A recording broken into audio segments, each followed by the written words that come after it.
నొర్తుమేమధిప ఏమటు చేసితిమే నీయున్ ప్రతిజ్ఞాలపితుండు ధర్మజుడు సత్యము తప్పునే తమ్ములేల తచ్చీలమతిక్రమింతురు ఇది సిద్ధము వమ్మును ఎమ్మనంబునన్ నెమ్మనంబునన్. ఏమయ్యా, ఇది శకునికున్న గొప్పతనం. శకుని కుటిలతంత్రంలో ఎంత గొప్పవాడో పాండవుల యొక్క శక్తి సామర్థ్యాల్ని పరిశీలించి మాట్లాడడంలో కూడా అంతే యథార్థం చెప్పాడు. మేము ఖచ్చితంగా దుర్మార్గులమే, అందులో నీకేం సందేహం లేదు. మేము అక్కడికి వెళ్ళి చెయ్యకూడని పని ఏమైనా చేస్తే నువ్వన్నట్టే వాళ్ళ ముందు డాంబికంగా మేము కనపడ్డం తిరగడం ఇలాంటి పనులు చేసినా యుద్ధం రాదు. ఎందుకు రాదో చెప్పమంటావా? అవతల వైపు ధర్మరాజు ఉన్నాడు.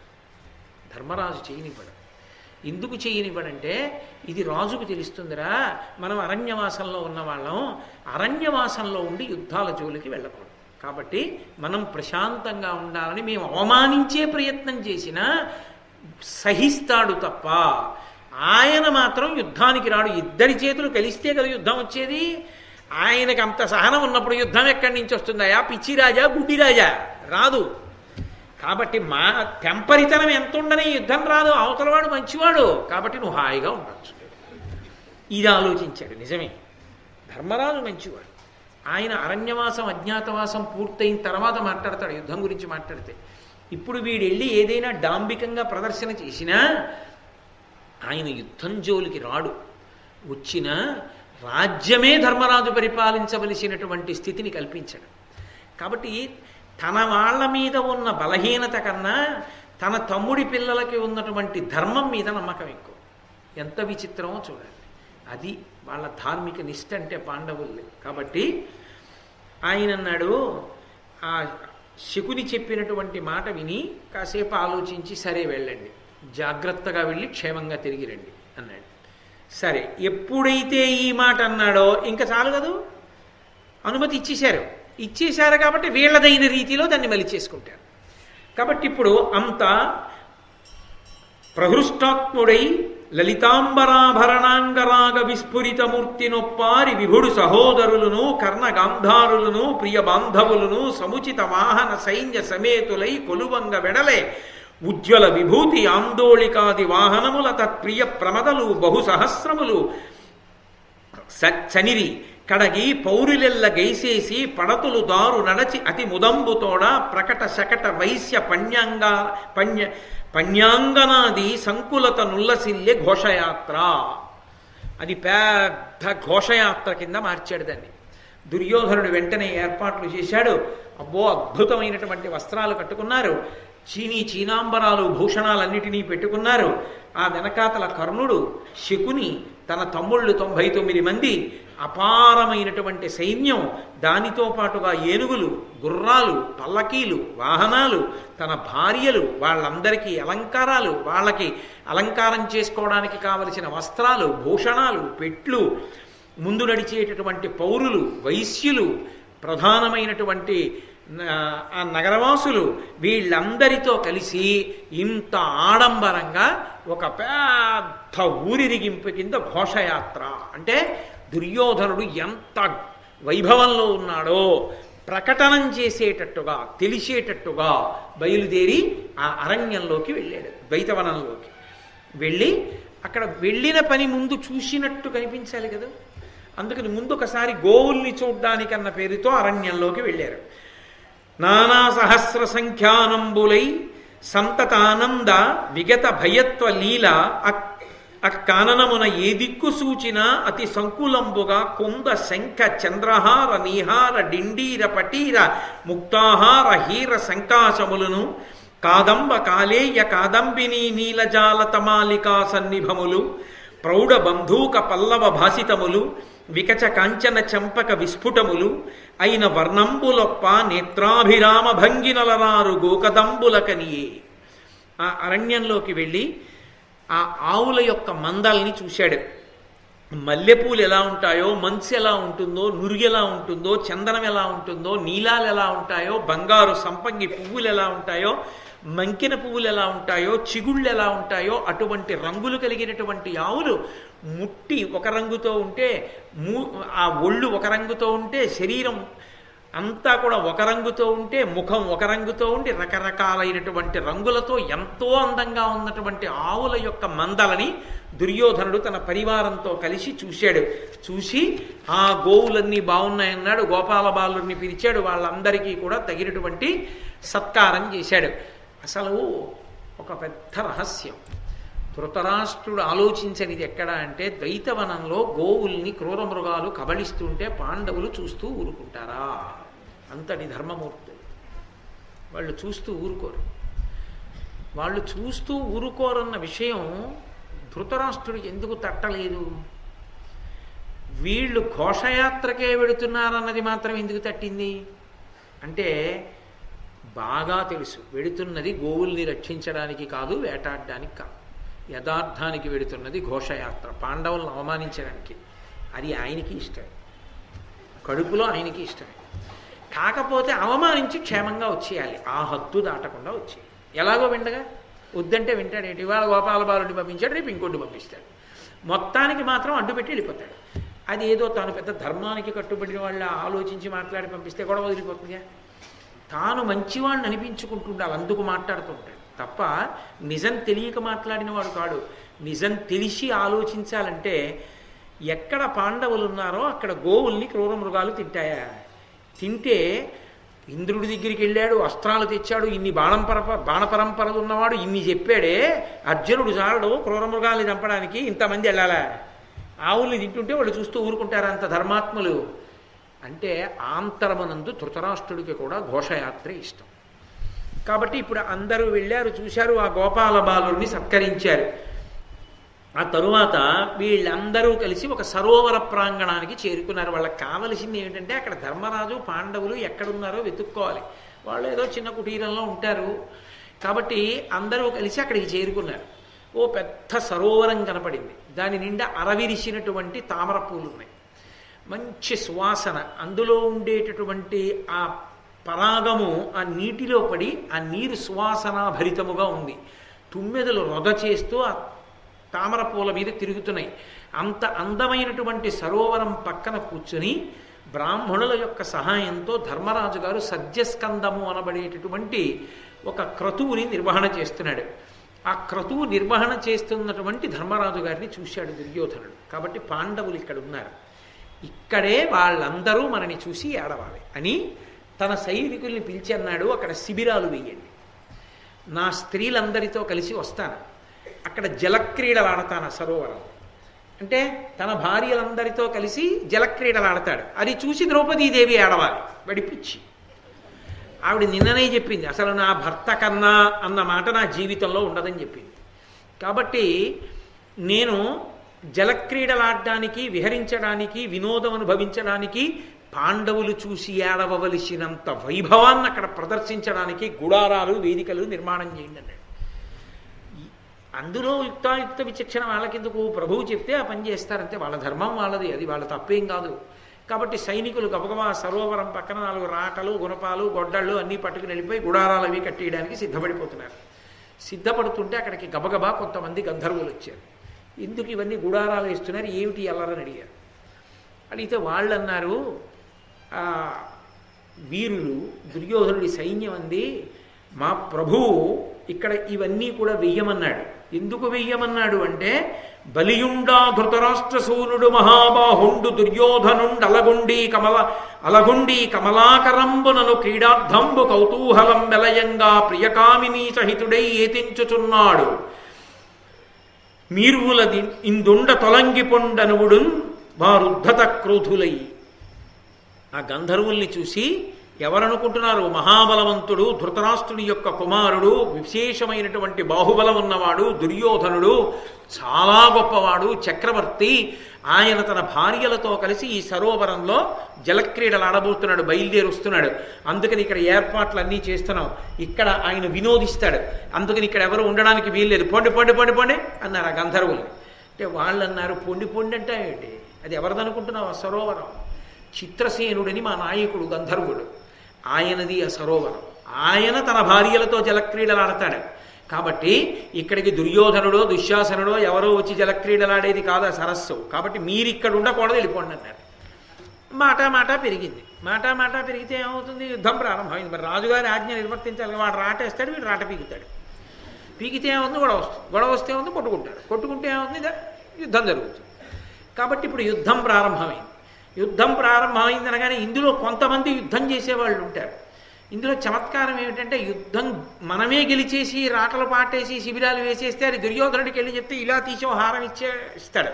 అందుకని పరిగెత్తుకెళ్ళి చెప్తాడు. ఒకవేళ వీళ్ళ వైపు వాళ్ళే చచ్చిపోతున్నారు అనుకోండి, ఆపద వచ్చింది, మహారాజా ఇంకా సైన్యాన్ని ఇవ్వండి, వీరుల్ని ఇవ్వండి అని చెప్పడానికి పెడతారు. రాజుకు అవమానం కదా. అందుకని ఇందులో కొందరు పరిగెత్తుకుంటూ దుర్యోధనుడి దగ్గరికి వెళ్ళారు. అయ్యబాబో ఏమి యుద్ధం! ఆ గంధర్వులు ఎక్కడి నుంచి పుట్టుకొచ్చేస్తున్నారో తెలియట్లేదు, అంతమంది వచ్చేశారు. వచ్చేసి వాళ్ళు మన సైన్యాన్నంతటినీ మర్దించేశారు. అక్కడ వెయ్యడానికి వీల్లేదంటున్నారు. అక్కడ జలక్రీడలు ఆడడానికి వీల్లేదుట. గంధర్వుల నాయకుడైనటువంటి చిత్రసేనుని యొక్క అధీనంలో ఉందిట సరోవరం. కాబట్టి మహారాజా మీరు వెంటనే అదనంగా సైన్యాన్ని పంపించాలన్నారు. వెంటనే కర్ణుడు ఉన్నాడు కదా, నా అంత బాణపరంపరలు వెయ్యగలిగిన వాడెవరని గబగబా కర్ణుడు బయలుదేరాడు. ఆ వెనక శకుని బయలుదేరాడు. ఆ వెనక బోలెడంత సైన్యం బయలుదేరింది. వీళ్ళందరూ కలిపి గంధర్వుల మీద యుద్ధానికి వెళ్ళారు. కర్ణుడు యుద్ధానికి వచ్చాడని తెలిసి చిత్రసేనుడు వచ్చాడు యుద్ధానికి.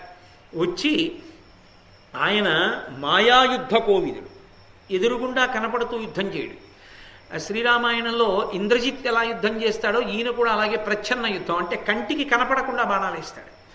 కాబట్టి మాయాసంగర కోవిదుండు వికసన్ మాయాస్త్ర జాలంబులన్ వాయువ్యాప్తియడంగా అర్క కిరణ వ్రాతంబు రుద్ధంబుగా చేయంజొచ్చిన తెళ్ళె తేరులు కరుల్ శీర్ణంబులయ్యం దళత్కాయంబయ్య హయాడి కూలిరి భటుల్ కౌరవ్య సైన్యంబునన్. ఆయన మాయాయుద్ధం చేస్తూ మేఘాల చాటున ఉండి ఎవ్వరికీ కనపడకుండా బాణ పరంపరలు విడిచిపెడుతుంటే కొన్ని వేల ఏనుగులు తెగటారిపోయాయి. కొన్ని వేల గుర్రాలు కింద పడిపోయి నెత్తురు కాల్వలై ప్రవహించింది. కొన్ని వేల మంది సైనికులు చచ్చిపోయారు. సూర్య కిరణములు ఒక్క సూర్యుడి నుంచి ఆ కిరణములు వచ్చి భూమినంతటిని ఎలా ఆవరిస్తాయో అలా ఆ చిత్రసేనుని యొక్క ధనస్సు నుంచి వినిర్ముక్తమైనటువంటి బాణ పరంపర భూమ్యాకాశములను కప్పేసింది. కప్పేసి ఎన్ని కోట్ల మంది పుట్టేశారో ఆ గంధర్వులు. అంతమంది గంధర్వులు వచ్చి కొందరు సూటు నశ్వముల, కొందరు సూటు అశ్వముల, కొందరు చపదండమును, కొందరు చక్రయుగ్మకము, కొందరు విస్ఫురిత అతపత్రమును, కొందరు కుబరంబు, మరికొందరు కేతువు, కొందరు అక్షమున్ దందడి దున్మివేయిచి విరధత్వమునర్చిరి సుతసూతికిన్. ఆ కర్ణుడు చిత్రసేనుడితో యుద్ధం చేద్దామని ప్రయత్నం చేస్తుంటే కొన్ని కోట్ల మందిగా వచ్చినటువంటి ఈ గంధర్వులు కొంతమంది రథాన్ని తోలుతున్నటువంటి ఆ సూతుడిని పడగొట్టేశారు. మరికొంతమంది కర్ణుని యొక్క రథాన్ని విరగొట్టేశారు. మరికొంతమంది ఆ కర్ణుడు పట్టుకున్నటువంటి ఆ ధనస్సు మీద పడిపోయి చేతిలోంచి లాగేసి ఆ ధనస్సుని విరగొట్టేశారు. మరికొంతమంది 2 చక్రాలు ఊడబెరికేసి వాటిని విరగొట్టేశారు. మరికొందరు విస్ఫోరిత ఆతపత్రమును, ఆ గొడుగుని విరగొట్టేశారు. మరికొంతమంది కూబరాన్ని, అంటే ఆ రథానికి ఉండే నొగలు, ఆ నొగల్ని విరగొట్టేశారు. మరికొందరు కేతు, దానికి ఉండేటటువంటి ఇరుసు మొదలైనటువంటి వాటిని అన్నింటినీ కూడా విరగొట్టేశారు. ఇలా ఆ రథాన్నంతటినీ కూడా ముక్కలు చేసేశారు. చేసేసేటప్పటికి ఆ కర్ణుడికి ఇంతమంది మీద పడిపోయి రథం లేకుండా ఒక్క క్షణంలో నిలబడిపోతే ఎలా యుద్ధం చెయ్యాలో అర్థం కాక పారిపోయి వికర్ణుడి రథం ఎక్కి ఆ యుద్ధ భూమిని విడిచిపెట్టి వెళ్ళిపోయాడు. ఈ వెళ్ళిపోవడంలో దుర్యోధనుడు ఇంకా యుద్ధం చేస్తున్నాడు. కర్ణుడు వెళ్ళిపోయాడు ఏమీ తెలియని వాళ్ళ నిశ్శబ్దంగా. వికర్ణుడి రథం ఎక్కి వెళ్ళిపోయాడు. దొరికిపోయిన వాడు దుర్యోధనుడు దొరికిపోయాడు. దొరికిపోగానే ఆ చిత్రసేనుడు ఏం చేశాడంటే పట్టుకోండిరా అని ఆ దుర్యోధనుడిని రథంలోంచి లాగి కింద పారేసి నడుం మీద మోకాలు పెట్టి తొక్కి 2 చేతులు వెనక్కి తీసుకొచ్చి వెనక్కి చేతులు విరిచి కట్టేసి వాడి భార్యలందరినీ కూడా కాళ్ళు చేతులు కట్టేసి రథం మీద పెట్టుకుని ఉత్తర దిక్కుగా తీసుకుపోతున్నాడు. దేనికి వచ్చాడు?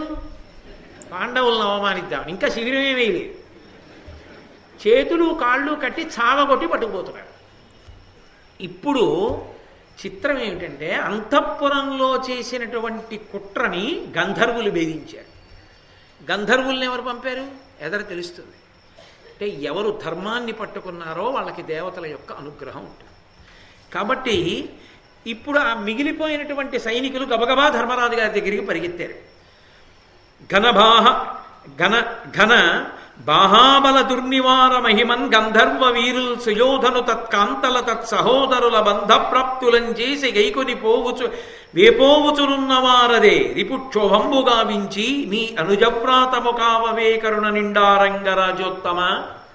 అదిగో ఆ చిత్రసేనుని యొక్క సైనికులు గంధర్వులు మహాబలుడైనటువంటి వాడా ఆ దుర్యోధనుని యొక్క భార్యల్ని, తమ్ముళ్ళని, సైన్యాన్ని గంధర్వులు బంధీకృతుల్ని చేసి తీసుకుని వెళ్ళిపోతున్నారు.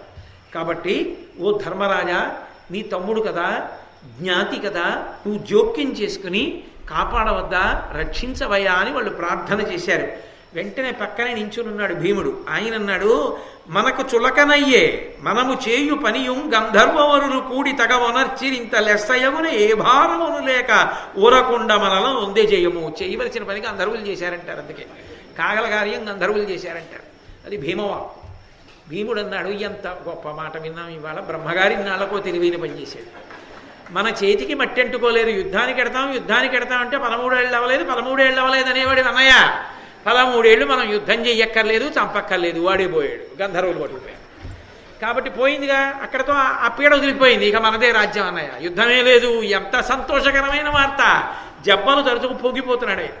వెంటనే ధర్మరాజు భీముడు వంక తిరిగి అన్నాడు, అకటా ఇది పౌరుషవాక్యములకు సమయమే, శరణు సొచ్చి లఘుభావముతో వికలగతినున్న కౌరవ నికరమునకు కరుణసేయు నీకుంతగదే. తప్పురా నాయనా, వాళ్ళు చాలా కష్టంలో ఉన్నారు, శరణాగతి చేశారు ఆ సైనికులు వచ్చి. మా వాళ్ళని కాపాడండి, మా రాజుని కాపాడండి అని అడుగుతున్నారు. ఇప్పుడు వాళ్ళు ఏదో తప్పు చేశారని గుర్తు తెచ్చుకొని పురుషవాక్యాలు మాట్లాడచ్చా? ఇది సమయమా? వాడు ఓడిపోయాడు, పట్టుకుపోతున్నారు. బలం ఉన్నవాడు నువ్వుగా వెళ్ళి రక్షించు. ఎందుకని? శరణాగతి చేశారు కాబట్టి క్షత్రియుడికి ధర్మం రక్షించాలి, వెళ్ళి దుర్యోధనుడిని రక్షించి తీసుకురావాలి. భీముడికి ఎలా ఉంటుందండి? అంత సంతోషపడిపోతున్న వాడికి అప్పచెప్పిన పని ఏమిటి? పైగా దుర్యోధనుడిని రక్షించి తీసుకురావాలి. ఎవరు కొట్టారని పొంగిపోతున్నాడో వాళ్ళని కొట్టి వీడిని తీసుకురావాలి. కడుపు మండిపోదు. కానీ అది ధర్మరాజు యొక్క చాతుర్యం. చిత్రసేనుడి చేతిలో ఓడిపోయి వెళ్ళిపోయి ఉంటే దుర్యోధనుడు చచ్చిపోయినా పెద్ద బాధపడ్డాడు. భీముడు విడిపించి తీసుకొచ్చారనుకోండి పాండవులు, ధర్మరాజు గారు చిత్రసేనుడితో మాట్లాడి విడిపించి ఇంటికి వెళ్ళిపోరా అన్నారనుకోండి, బతకలేడు, చచ్చిపోతాడు. చిచ్చి, పాండవులు బతికిస్తే బతికానంటాడు. ఎక్కడ కొట్టాలో అక్కడ కొడుతున్నాడు, కనపడకుండా కొడుతున్నాడు. కాబట్టి ధర్మరాజు క్షత్రియ ధర్మంలో రాచరికమైన ఆలోచన లేకపోలేదు, ఉంది. కానీ అది ధర్మం తప్పి మాత్రం లేదు, అది ధర్మాన్ని విడిచిపెట్టి లేదు. కాబట్టి భీముడు అన్నాడు, అసలు అన్నయ్య నీకు ఏమైనా గతం గుర్తుంటుందా? అంటే అన్నీ మరిచిపోతుంటావా? నేను వెళ్ళి రక్షించిన వాళ్ళని. అనుమానమొక్కింతయును లేక అలిగి జలంబులత్రోచే విషంబు పెట్టే గృహదహనమనరించే విహిత దురోదర కపటుడై రాజ్యంబునపహరించే జనులెల్ల చూడంగ వనజాక్షి పాంచాలి తలపట్టి ఈడ్పించే వలువలొలువనిచే పుట్టిన కోలె మనకు అక్కట సుయోధనుడెగ్గు చేయని దినము కలదే వాని చేతలొకటి ఏ నీయు తలంపవు నీవు మనుజనాథ కేవలంపు కరుణపూనియుండు దరయనిపుడు ఇట్టులైన మనకు కార్యహాని కాదే. అన్నయ్య ఎప్పుడూ దయ నీకు. అసలు నీకు వాళ్ళు చేసిన పనులు గుర్తుండవా అన్నయ్య? నేను పుట్టగానే చిన్నపిల్లాడిగా ఉండగా నన్ను నీళ్లలో తోయించేశాడు, ఏదో బతికాను, విషం పెట్టించాడు. అక్కడతో ఊరుకోలేదు. మనందరం లక్క ఇంట్లో ఉంటే అది కాల్పించేశాడు. పోను అక్కడతో ఊరుకోలేదు. కాపక్ష్యంతో మన రాజ్యాన్ని అపహరించాడు, అక్కడతో ఊరుకోలేదు. ఏమీ తెలియని అమాయకురాలు భార్య ద్రౌపదీదేవిని తీసుకెళ్లి వస్త్రాపహరణం చేయించే ప్రయత్నం చేశాడు. అసలు అన్నయ్య, మన జీవితంలో దుర్యోధనుడి వలన మనం కష్టాలు పడని రోజు ఎప్పుడైనా ఉందా? మన జీవితంలో ప్రతిరోజు దుర్యోధనుడి వల్ల కష్టాలు పడింది. అలాంటి దుర్మార్గుణ్ణి వాళ్ళు ఎత్తుకుపోతున్నారు. నన్నెళ్ళి విడిపించి తీసారమంటే ఏంటన్నయ్య? పైగా ధర్మం రా, తప్పురా, శరణాగతి చేశారా, క్షత్రియులనరా, తీసుకురావద్దా అంటే ఏంటి? ఇదెక్కడి ప్రారంభం అన్నయ్య నీతో? ఇలా అయితే మన కార్యం చెడిపోదా? జరగవలసిన పని వాళ్ళు చేస్తే నన్నెళ్ళి తీసుకురామంటావేంటి అంటే ధర్మరాజు అన్నాడు, శరణంబరి వచ్చిన భీకర శత్రువునైన ప్రీతి కామగవలయున్ కరుణాపరుల తెరంగిది ఇరువుగ సరిగావు దీనికే ధర్మంబుల్. ఇది ధర్మరాజు అంటే. ఏది ధర్మ చట్రంలో పడుతుందో చూస్తాడు. వాళ్ళు వచ్చి శరణాగతి చేశారు రక్షించమని. క్షత్రియుడైన వాడికి పరమధర్మం ఒక్కటే, తన దగ్గరికి వచ్చి శరణాగతి చేస్తే ఎంతటి శత్రువైనా సరే రక్షించాలి. మనకి పరమశత్రువు కనుక వాళ్ళ సైనికులు వచ్చి శరణాగతి చేసినా కూడా మనం జోక్యం చేసుకోలేకపోతే మన క్షాత్ర ధర్మమే పోయింది. అప్పుడు మనకి రాజ్యపాలన అధికారం ఎలా ఉంటుంది? కాబట్టి ఇంకొక మాట మాట్లాడకు భీమసేన, బయలుదేరు, నీతో పాటు అర్జునుడు కూడా వస్తున్నాడు, నేను కూడా వద్దును, నేనే విడుదును అంటే నేను చేతకాని వాడని నీకు చెప్తున్నాను అనుకోకు, నేనే విడుదును. ఎందుకు వెళ్ళట్లేదో తెలుసా? క్రతువు జరుగుతోంది, మధ్యలో ఉన్న లేవకూడదు పీటల మించి. అంటే ఇప్పుడు రెండు ధర్మాలు కలిసి, నీ అన్న లేచిపోతే నువ్వు పట్టించుకోలేదు కాబట్టి నేను వెళ్ళవలసి వచ్చింది నా ధర్మం పోకుండా చూసుకోవడానికి. నీ అన్న క్రతువు చేసుకుంటూ హాయిగా పీటల మీద ఉండాలంటే నువ్వు వెళ్ళాలి యుద్ధానికి. కాబట్టి దుర్యోధనుణ్ణి రక్షించడమే కాదు, నా పూజ నిర్వహణ జరిగేటట్టు కూడా నువ్వు చూడవలసి ఉంటుంది. కాబట్టి భీమసేన, అర్జునుడు, నకులుడు, సహదేవుడు నలుగురు బయలుదేరండి అన్నాడు. కడుపు ఎంత ఉడికిపోతున్నా అన్నగారి ఆజ్ఞ అంటే అలా కట్టుపడతారు, అది వాళ్ళ గౌరవం. అది చాలా అసాధారణం, అది అంత తేలికైన విషయం కాదు. ఎంత వయస్సులో కూడా అన్నగారి మాటను అలా గౌరవించడం, అన్నగారు అలా ధర్మాన్ని ఆలోచించి మాట్లాడడం చాలా అసాధారణ విషయం. నిజంగా అలా ఏ కుటుంబంలోనన్నా ఓ నలుగురో ఐదుగురో అన్నదమ్ములు ఎంత పెద్దవాళ్ళైనా చక్కగా ఓ చోట కూర్చుని ఎవరింట్లో పెళ్ళవుతున్నా అన్న తమ్ముడు అందరూ కూర్చుని ధర్మాన్ని మాట్లాడుకుని పెద్దన్నగారు అంత ప్రేమతో ధర్మం చెప్పి ఆ తమ్ముళ్ళు పెద్దన్నగారు చెప్పినటువంటి మాట విని అలా అనువర్తించే కుటుంబాల్ని చూస్తే దృష్టి తగులుతుంది అనిపిస్తుంది. నేను ఈ మాట చెప్తున్నప్పుడు నా మనసులో ఒక కుటుంబం కదిలింది. ఆ కదిలిన కారణం చేతే నేను ఈ మాట అన్నాను. ఉన్నాయి ఇటువంటి కుటుంబాలు ఇప్పటికీ లోకంలో. అన్నదమ్ములు చేతి వేళ్ళు ఎలా కలిసి ఉంటాయో అలా కలిసి ఉన్నటువంటి కుటుంబాలు ఉన్నాయి. అవి సనాతన ధర్మానికి వారసత్వం పొందిన కుటుంబాలు. కాబట్టి వెంటనే బయలుదేరారు భీమార్జున నకుల సహదేవులు, యుద్ధానికి వెళ్ళారు. ఆ యుద్ధం జరుగుతోంది. వెడుతూనే యుద్ధం ప్రారంభం చేయలేదు. అర్జునుడు ఆ గాంధీవాన్ని టంకారం చేసి చెప్పాడు, ఇది పృథివీ మండలానికంతటికీ కూడా రాచరికం చెయ్యగలిగినటువంటి ధర్మరాజు గారి ఆజ్ఞ. దుర్యోధనుణ్ణి, ఆయన యొక్క భార్యల్ని, సైన్యాన్ని విడిపించి తెమ్మని ఆజ్ఞ చేశాడు. ఎవరు వాళ్ళని తీసుకెళ్తున్నారో వాళ్ళు వెంటనే విడిచిపెడితే యుద్ధం ఉండదు. మా అన్న ఆజ్ఞ ధిక్కరించి ఆగకుండా తీసుకుని వెళ్ళడమే జరిగితే యుద్ధం జరుగుతుంది అని శంఖనాదం చేశాడు. వెళ్ళిపోతున్నటువంటి సైన్యం అంతా ఆగిపోయింది. ఈ వెంటనే ఈ చిత్రసేనుడు ఎక్కడున్నాడో కనపడకుండా కదా యుద్ధం చేస్తుంటాడు. కానీ అర్జునుడికి శబ్దభేద విద్యుంది. శబ్దం వస్తున్న వైపుకి బాణం వేసి కొట్టగలడు. ఇన్ని కోట్ల మంది గంధర్వులు అన్ని కోట్ల బాణాలు ప్రయోగిస్తుంటే ఆ బాణ పరంపర మీద పడకుండా ఆకాశానికి అంతటికీ బాణాలతో ఆచ్ఛాదించేశాడు. గాంధీవాన్ని చేత పట్టుకుని అర్జునుడు బాణం వేయడం అంటే అలా ఉంటుంది. కవ్వడి రెండు చేతులతో వేస్తాడు. అది ఆయన అద్భుతం. కాబట్టి అటువంటి బాణ పరంపరలతో పంజరం కట్టి వాళ్ళనందరినీ తెగటార్చేశాడు. కొన్ని లక్షల మంది కొద్ది నిమిషాల వ్యవధిలో పడిపోయారు. అంటే అప్పుడు చిత్రసేనుడు గబగబా కిందకి దిగొచ్చాడు. శబ్దభేద విద్యతో కొట్టాడు కదా, ఆ బాణాల దెబ్బలు తగిలి ఆ గంధర్వరాజు దిగొచ్చి అన్నాడు, అర్జున, మాకు మీతో వైరం లేదు. నేను నీ బాల్య స్నేహితుడిని. నేను నీతో యుద్ధం చెయ్యాలన్నది నా కోరిక కానే కాదు. మేము వచ్చింది నీతో మిత్రత్వానికే వచ్చాం. అసలు మేము ఎందుకు వచ్చామో యుద్ధానికి చెప్తాను చూడు. ఇన్నాళ్ళు అరణ్యంలో లేని వాళ్ళం ఇవాళ అరణ్యానికి ఎందుకు వచ్చామో తెలుసా?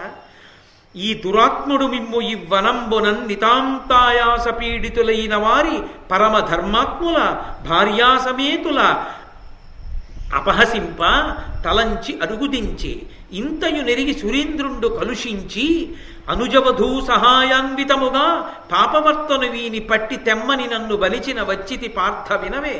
శక్రుపాలికనిది కొని చనుచునున్నవాడ నీ వికం ఒండనవలదు వినుము.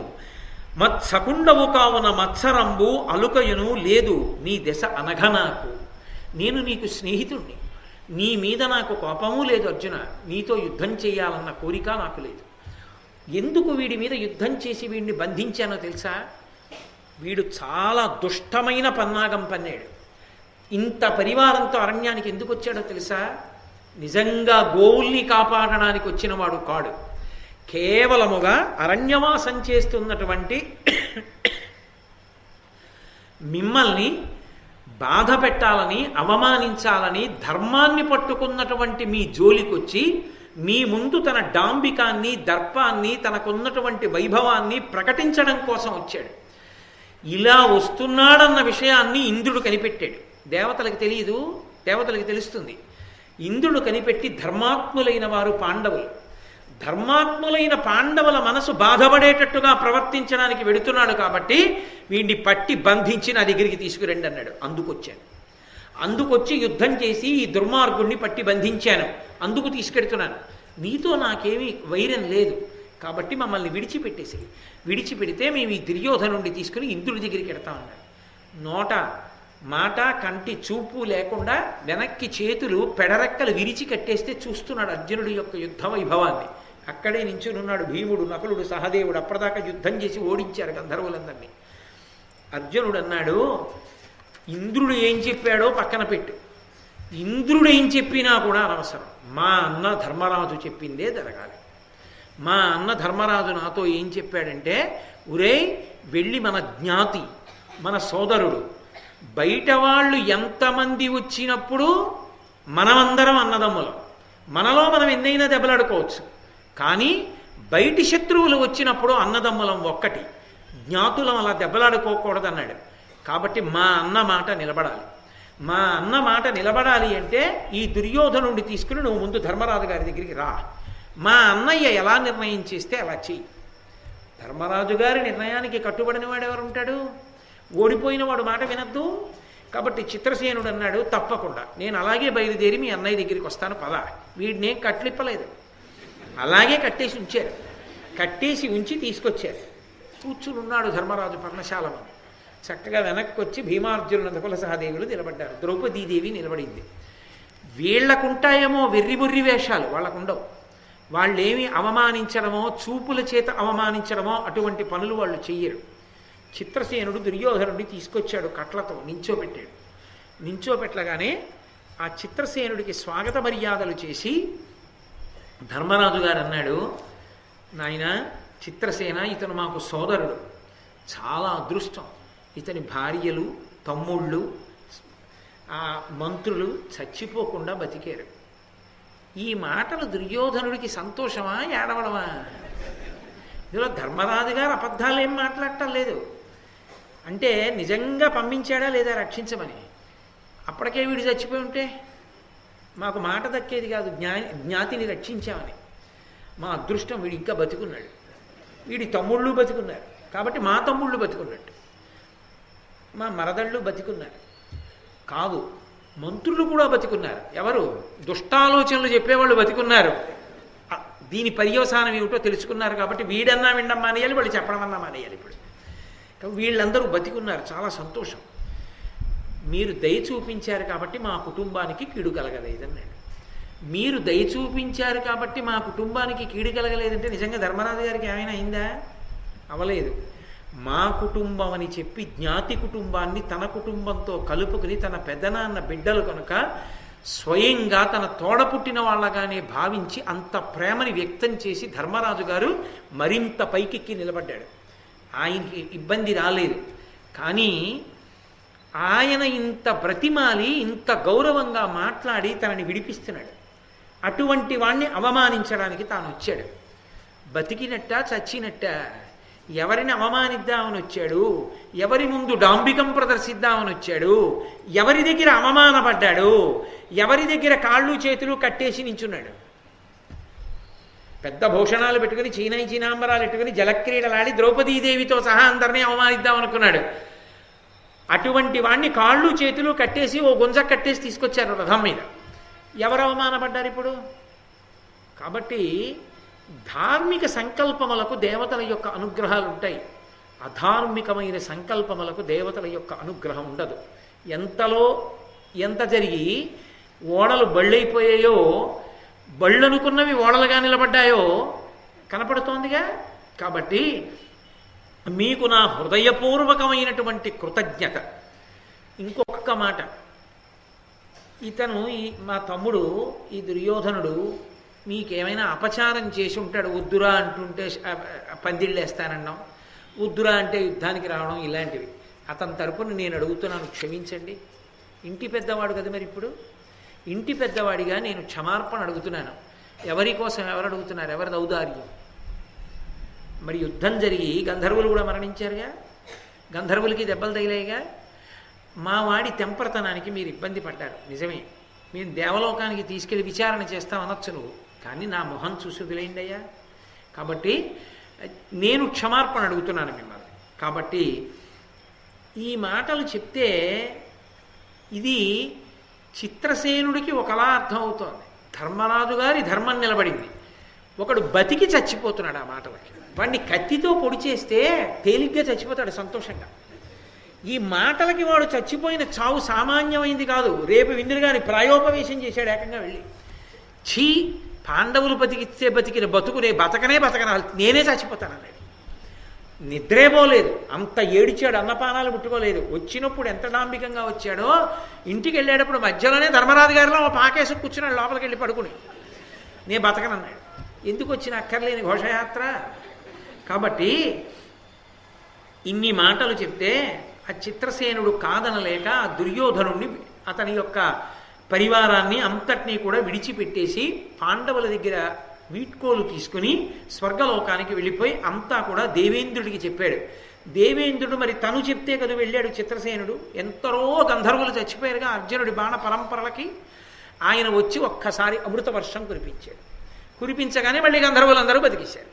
బతికేసి సంతోషంగా వాళ్ళందరూ వాళ్ళ నాయకుడితో కలిపి గంధర్వలోకానికి వెళ్ళిపోయారు. ఇక్కడ ఆ వెళ్ళిపోయినటువంటి చిత్రసేనుడు ఆ కట్లు ఏం విప్పలేదు, వెళ్ళిపోయాడు. వీడు అలాగే ఉన్నాడు ఆ దుర్యోధనుడు. ఆ వెంటనే ఆ ధృతరాష్ట్రుని కుమారుడైనటువంటి దుర్యోధనుడికి పాండవులే ఆ బంధనాలు విప్పారు. ఇంతకన్నా చావు లోకంలో ఉంటుందండి. దేనికి వచ్చాడు, ఏం చేయించుకుంటున్నాడు? విప్పుతుంటే ద్రౌపదీదేవి చూడదా? ఆ తల్లి నవ్విందంటాడు. నిజంగా ద్రౌపదీదేవి నవ్వవలసి వస్తే మయసభలో ఏదో మడుగులో పడ్డాడని కాదు, ఇప్పుడు నవ్వాలి ఆవిడ. ఆవిడ స్వభావం అదైతే ఆవిడ ఇప్పుడు నవ్వాలి. అసలు ఆవిడ స్వభావం అది కానీ కాదు.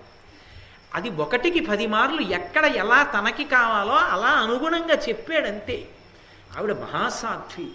ఆవిడ నిన్ననే చెప్పింది, ఎక్కడ పడితే అక్కడ ఏది పడితే అది మాట్లాడి నవ్వే స్వభావం ఉండకూడదు ఆడదానికని చెప్పింది. కాబట్టి ధర్మరాజు ఆ బంధనాలు విప్పేసి మరి ఇప్పుడు తను కదు విడిపించాడు, తను పొమ్మంటే పోవాలి.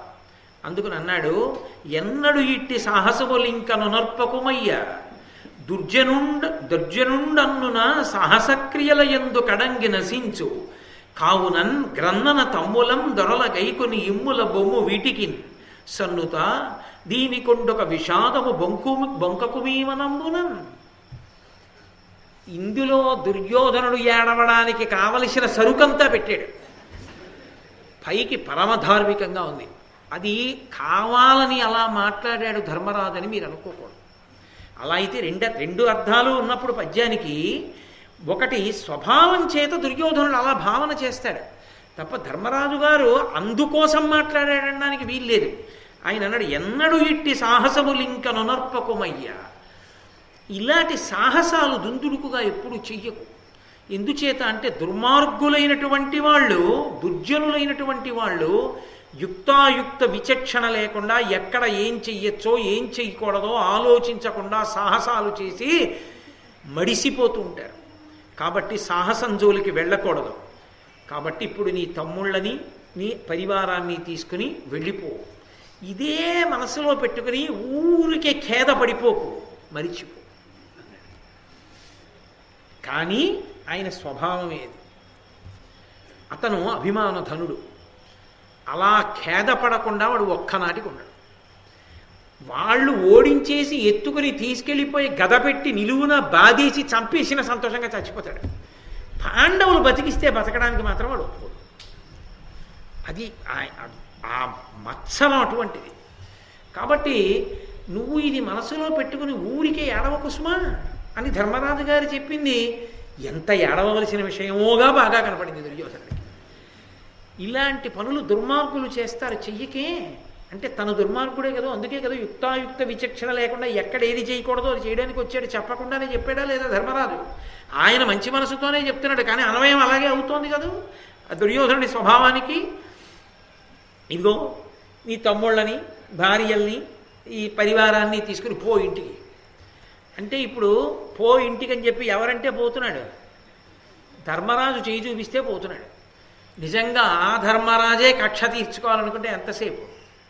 ఒక్క నిమిషం పడుతుందా? పట్టదు. భీముడు ప్రతిజ్ఞ నెరవేర్చుకోవాలనుకుంటే ఒక్క క్షణం పడుతుందా? పట్టదు. వదిలి పొమ్మన్నాడు. సత్యధర్మములు వాళ్ళవి, దుర్మార్గం తమది. ఎట్ట ఎదుట నిరూపణమైందా? అందుకే ఘోషయాత్ర యందు చిదంబర రహస్యం ఏమిటంటే, ఎవడు ధర్మాన్ని పట్టుకుని ఉంటాడో వాడికి ఆపద వస్తోందన్న విషయం వాడికి కూడా తెలియక్కర్లేదు.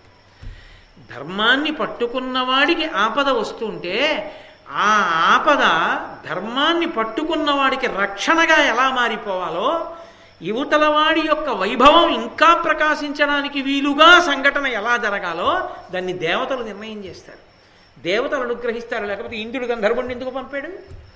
కాబట్టి ధార్మికమైన నడవడి, ధర్మానుష్ఠానము ఎంత గొప్పవో, దాన్ని పట్టుకోవలసిన అవసరం ఎంత గొప్పదో మనకి ఘోషయాత్ర ఘట్టం నిరూపణం చేస్తుంది.